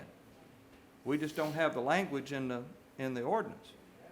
And the problem is, you're doing pretty much what I'm sitting here saying. You're accommodating the piece of property that you have to work with things that you can't change. But this, go back again to the fact that this ordinance will cover every piece of property in the parish that somebody wants to do a PUD on. I would ask that you also keep in mind that there will be other revisions to the PUD ordinance in the future. You know, we're trying to get it right, we're trying to establish the framework, and we're gonna work inside that at this point, but there'll be something that comes along. You know, this whole property was purchased, I think in 2007 or 2008, so they've owned it for 10 years, the same property owners. Owned it for 10 years. The market fell out of sight in 2008. That's why this project went on the shelf, and now it's come back and I understand. Are you gonna have a block length longer than 1,200 feet in your first filing? not in the first filing. Okay, and then I echo your statement that there'll be an opportunity to revisit this at some point in the future. Well, I So it cuts both ways. Right, I understand, but when we come back with our revised plan, our revised plan will meet the requirements for the building lines that have been discussed here. It'll meet the requirements for the lot distribution, the sizes, and also this block length issue would have to be considered there. And beyond that, we're in full compliance with every other element of the ordinance. So I mean, it's a lot of rules to try to figure out and play within, and we found a couple of them we needed a little bit of help on. I understand. I'm trying to find a way to vote for you. Okay. We had a substitute motion by Barry. Did you pull your substitute motion, or No, did he you? never made it. Okay, Press so the bu- he just never made it. What do I need to do? Raise your motion. Oh, did, No, so, what do I need to do? he Raise requested, motion, raise your top motion. There you go. Sorry. all right, so Mr. Huggins has a substitute motion, and tell him what that substitute motion, so we can see if you get a second. Okay, substitute motion is exactly Mr. Kershaw's motion with the addition that everything from the word however on line 19, all the rest of paragraph 7, lines Okay, 20 through 23 are deleted. okay, That's And- my and- substitute motion. all right. Anyone for the substitute motion? Do I have a second? Question on it. Question by Mr. Let me Kershaw. take a stab at it. Tell me if you think this is okay. The first line stays as is, about the unique nature of PUDs, is what it says, and it goes Yeah. to it. Block length shall not exceed 1,200 feet. However, the parish council reserves the right to extend the maximum block length due to unusual geographical or topographical features. I could live with that. And then axe murder, everything else after that. Well, you'd still want the pedestrian cut-throughs. You still gotta have the pedestrian stuff, Okay. which means Okay, you so gotta take out the private servitude and the parish. So that would finish the rest of the 2,400 and 1,200 foot. Just take all that part out. Would you do that? I thought we were gonna take parish government out of. We are. So- Yeah. So let me get this straight. You're amending your motion. No, I'm trying to help you Yours with is yours. still on the floor. No, this is your substitute motion. Okay, so you want me to do this as my substitute? Yeah. vote? That's fine. Yeah, your And you- substitute and you motion's wanted on, to say, however, let me see if I read this right. However, the parish council reserves the right to extend the maximum block length to 2,400 feet. you don't even put a number. Stop. Oh, okay, Maximum just block extend the length maximum block length. due to unusual Due- geographical or topographical features. I'm good with that. Okay. And then, starting up where it says pedestrian, we'll take out the word private, or we'll take out the word either on line 23, and or the parish government on line 23. And we gotta add in. And we gotta But- add minimum of 12, a minimum of 12 foot wide servitude. Well, it's got the state in here, I believe, y'all, somewhere, that once you put that in there to allow, it's going to have to say somewhere after that, that the developer must provide We'll leave that language the in. pedestrian. We'll leave that language in where it Yeah. says I'm not changing it. extend the minimum block length, take out to take out the length and then leave if the developer provides pedestrian footbridge. Yeah, we're not changing that. Is that what you're saying? Yeah, we're not changing that part. Right. We're gonna take out the 2,400, and we're gonna put that it's gotta be because of, Because of unusual. Geographical or time. and we're gonna scratch, Topographical. of the parish government at the end of the, We're gonna scratch. of the paragraph. Yes, and either, And either, because yeah. if you take that out, there's no need for the word either. And then we're gonna take out, private or, because we're gonna require it to be a public service here.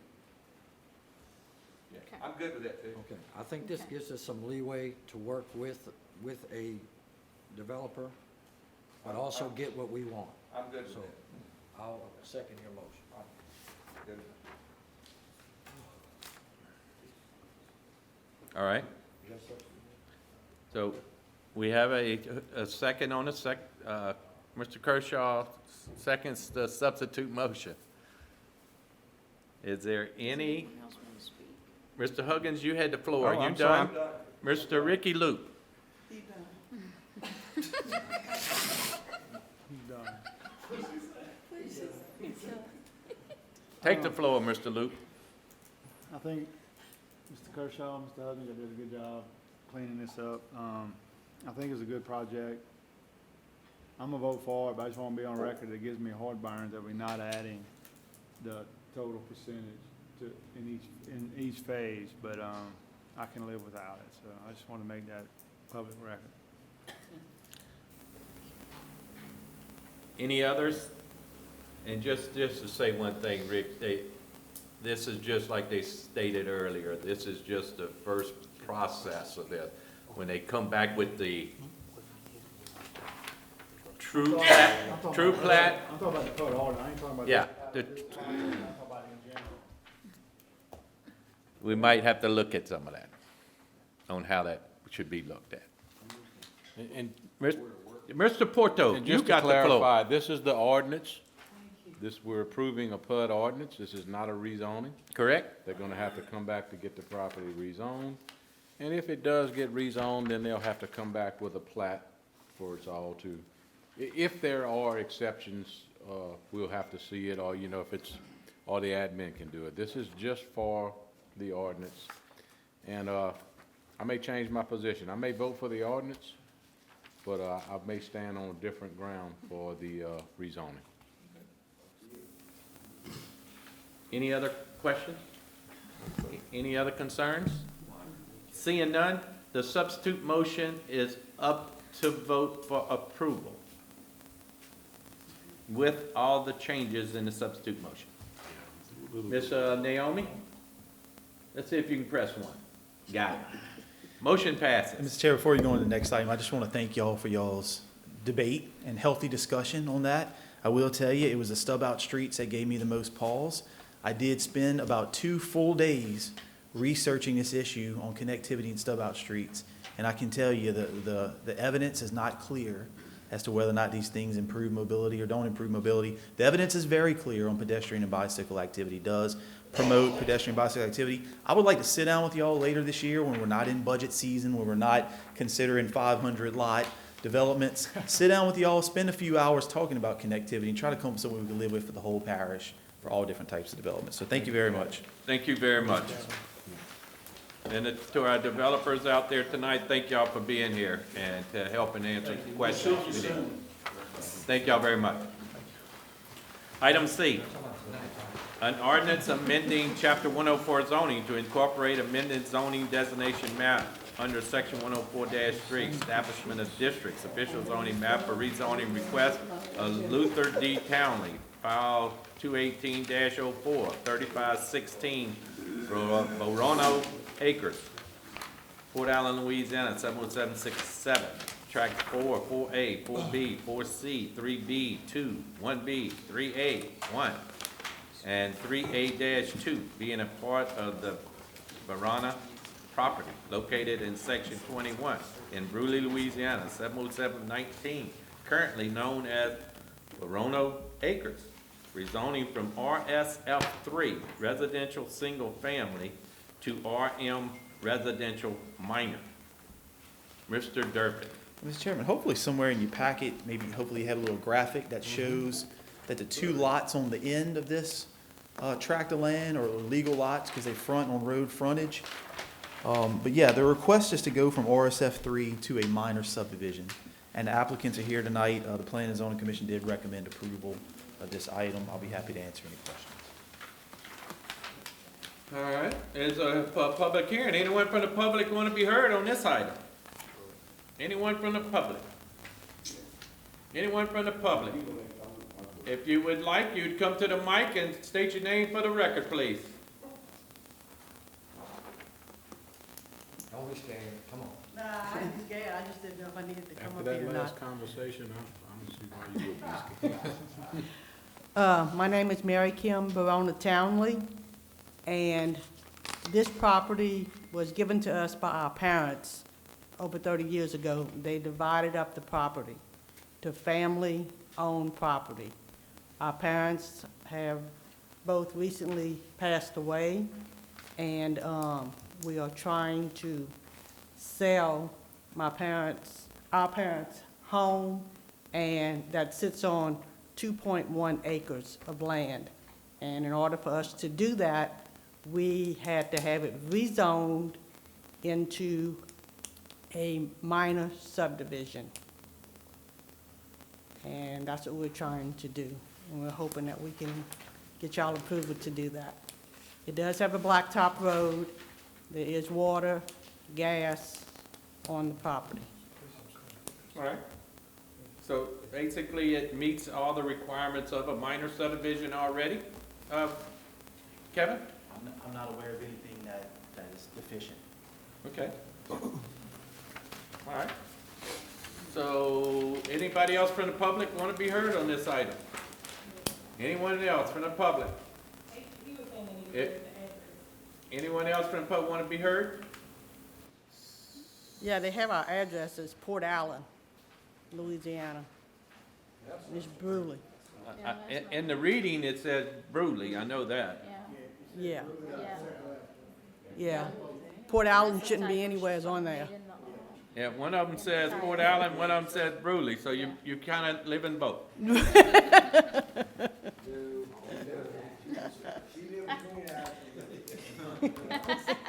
Hey. Yeah, I've got that already. Yeah, that evidently was, ran through planning and zoning that way. All right, Ricky Luke. Probably shouldn't say this, I'm gonna say it anyway. Fish, you made a motion on public hearing. I haven't closed the public hearing I yet. know, I said he made a motion on the public hearing. I just wanted to make a note of that. Okay. You got a second? Yeah. Is there anyone else from the public want to be heard? Seeing none, I'm going to close the public hearing and open it up to the parish council. Parish council, Ms. Kershaw made a motion to approve, seconded by Barry Huggins. Is that correct? I was gonna make a motion to approve, is that what you thought? Yes. Okay. I just want to tell you, this is in my district, and this is a longtime family from that area, way before Sugar Mill was next to it, so I make a motion that we approve it as presented. All right, we have a motion and a second. Is there any questions? Any questions? Seeing none, the machine is open to vote for approval. Motion passes. Thank you very much. Thank y'all.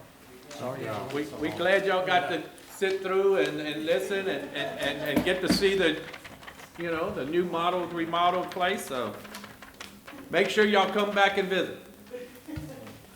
Item D, an ordinance amending compiled ordinances, Parish of West Baton Rouge, Louisiana, Chapter 54, Motor Vehicles and Traffic, Section 54-1, Speed Limits, to set the speed limit for Plantation Avenue and Plantation Avenue Loop, and update the speed limit for Con Road. Mr. Durbin. Everything that you read in the title is exactly what this is, changing the speed limits on Cons Road and then adopting speed limits for Plantation Avenue and Plantation Avenue Loop. Be glad to answer any questions. So do we list what, okay, yeah, I see them here. All right. Public hearing, anybody from the public want to be heard on speed limits? Anyone from the public? Seeing none, I'm gonna close the public hearing and open up to the parish council. Mr. Porto. Plantation Avenue and Plantation Avenue Loop was state roads until the parish took them over. All we're doing is bringing this into our parish ordinance. This is part of where the Lobdell sewer system was done. This is part of the overlay program. All we're doing is bringing those two streets in with the rest of our streets in the parish. And on Cons Road, we're setting the speed limit at 25 miles per hour, as well as the other two streets. So I want to make a motion that we approve this. We have a motion by Mr. Porto to approve, seconded by Mr. Kirk Elaine. Is there any questions from the council? Is there any concerns from the council? Seeing none, close your thing, Phil, since you're done. And with that, the machine is open to vote for approval. Motion passes. Item 10, consider status report, change orders, or other matters that require on current projects. And I don't believe we have any tonight. Item 11, resolutions. A resolution expressing the support of the West Baton Rouge Parish Council to adopt and enact the duplication of benefits policy. Anybody from administration want to just, this is something that we have done in the past? Yes. Administration table, take it, Jason. Yeah, it's something we have to do every year, that we adopt. It just basically says you can't apply for multiple grants for the same specific, repair costs or something along those lines, so. All right. Everyone's heard, the council's heard. What's the wishes of the council on this resolution? We got a motion by Kirk Elaine, seconded by Chris Kershaw to approve. Is there any questions, any concerns? Seeing none, the machine is open to vote for approval. Motion passes. Item B, a resolution authorizing parish president to sign entity state agreement with Louisiana DOTD for Joliet Trail Project. Yes, sir. This is just a formality where the state has given us our contractual amounts on that project, where they are going to pay 80% of the construction, or I guess the federal government's going to pay 80% of construction. We're going to be responsible for 20%. This is authorizing Pee-wee to execute that agreement with the state. They want to see a resolution from the governing board, so we need to get that from y'all. This is the bike path that's going to connect Alexander Park to the levee trail. In Brew. In the town. What we're currently looking at is St. Francis Street is the most recent alternative that they're looking at to, there's already pretty wide sidewalks there on St. Francis Street, so they're looking at possibly putting sidewalks down east St. Francis Street. All right, we have a motion by Mr. Kershaw, seconded by Ricky Luke to approve. I have a couple of questions. On this thing, how much did we put in the budget for this? Do y'all remember? I have to go look, I don't know off the top of my head, I have to go look. It should have been similar to the numbers that you see in the contract that I sent you, because we knew those numbers. That's how we come up with the contract, is through the engineer's cost estimate. Well, on this thing, I see that pre-construction engineering, we pay 100%. We do pay 100% of that, yes, A sir. right-of-way acquisition, we gotta pay 100%. Which we are not anticipating any right-of-way acquisition. I really don't want to go down that road. Utility relocation, I know we got caught up on Rosedale Road, We I did. think, Yes, we last did. time this took place. And I think Mr. Kershaw kind of questioned it, about that utility relocation. Do we know if this is gonna be a So- Drainage work, just a sidewalk, right? Just a sidewalk, and the surveyors have already gone out there now, and we always reserve the right, if we discover some costs that we didn't know going into this, we don't have to do the project. So if we discover some utility costs, some right-of-way acquisition costs, we can either look at other corridors like Main Street, or we can pull out of the project completely. Okay, and then the non-eligible excess cost, 100%. Landscaping would be a non-eligible cost if we wanted to put planters or benches along the sidewalk. DOTD does not participate in the cost share on that. That would be at 100% local cost. That's a Okay. non-eligible cost. And I see our cost is, without all those things, I know some of the things we don't know how much they're gonna be, but it's 95,000. And I'm thinking that we put in the budget a lot more than that, right? You think? Phillips going check. I was thinking we put a couple of 100,000, but I'm not sure.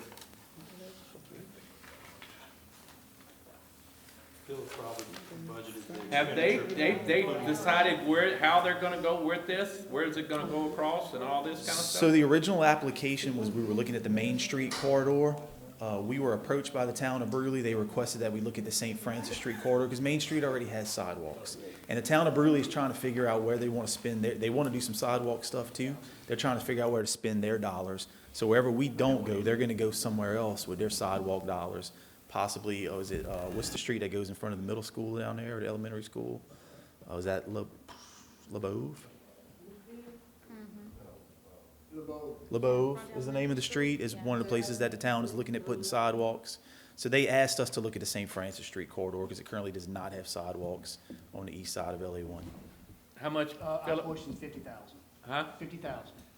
We put 50,000? 50,000. For design, No, 50,000 is our match on construction. Well, we're over that, way over that already. what are they showing in that contract, Mr. Gary? The design it falls under our 350,000 that we've got for, You're saying 50 or 250? no, the 50,000 is our portion of the match on the construction, right? This thing Should've here been more than saying, we're already at 95,000 and we don't even know how much some of these other things are gonna be. Kevin, is that the engineering? That should have been based on the engineer's cost estimate, yeah. Okay, so you gave me a figure at budget time, we lumped it all into professional fees under the general fund. You're talking about design. If you're talking about professional That's fees, not design, that's then? not design, that's construction. Okay, we got 50 in. That's for design. He's talking about design fees. Okay, We hadn't spent anything on And- design yet. I know that in budget time, I asked a question about the crossing at the red light. Is that, who's gonna take care of that part? So, Vectura Consultants is a traffic consulting engineer. They are been hired as part of the design contract to study that intersection. And if it warrants some type of a crossing, they'll design the crossing. If it doesn't warrant a crossing, they won't change the signal timing. They have to coordinate that with DOTD. DOT has certain requirements to whether or not they're gonna let them change the signal timing. There has to be enough bicycle and pedestrian activity to warrant changing the signal timing. That all has to be reviewed by DOTD District So 61. at the beginning, you're telling me at the beginning, they gotta see how many people are going across on a bicycle before they make a decision whether or They- not they're gonna, They are currently doing the one in Addis, that's where we are. And they said, look, the numbers aren't that high. You don't have a lot of people, but you kind of have to guess how many people are gonna use the facility once it's built. There's a little bit of guesswork that goes into that. But they have to coordinate all that with DOTD, District 61, Chris Ewing's office, the traffic office, before he permits them to mess with the signal timing. They have to approve that. okay, so we'll have to amend the budget probably. Philip, you think? Let me grab the whole packet, I thought you just wanna know what our portion. That's okay. I mean, I just wanna, What was our portion on that is the 50,000? I just wanna make sure that, I mean, we're not, I don't know, I was thinking we put more in it than that, so. we're matching a grant, so our 50,000, the grant's to put in, so I just brought you our portion, I didn't bring you the grant portion. Well, it's 100% on some things, and they don't know what that cost will be yet at this time. Yeah, it is 20% on the construction and the other part of construction. All right, Jason, or any of y'all got it? Y'all need it? Okay, got a motion by Fish, seconded by Ricky Luke to approve. Any other questions? Any others? Seeing none, machine is open to vote. Motion passed. Appreciate it. Item 10, item 12, introduction of ordinances. We don't have any. You don't get your chance tonight, Michelle. You should have spoke during the discussion. 13, consider subdivision plats, condemnations, waivers, and matters related thereto. We don't have any. 14, correspondence report. Now you can go. Next planning and zoning meeting of May 1st has been canceled due to a clear agenda. And I just want to remind everybody that this is our last meeting at 6:30. Our next council meeting will be May 10th, and it will be at 5:30 PM. Well, that's too early. I would like to say, I want to thank Pee Wee, and them for giving Michelle, something for Secretary's Day, but it slipped my mind, but I have expressed to her that, this council will be taking care of her, in the very near future, for Secretary's Day. So, with that, Mr. Kershaw makes a motion, Mr. Kershaw makes a motion to adjourn. And next time, it'll only be 7:30. We'll get out of here right now. I'll tell you what, Fitz, we'll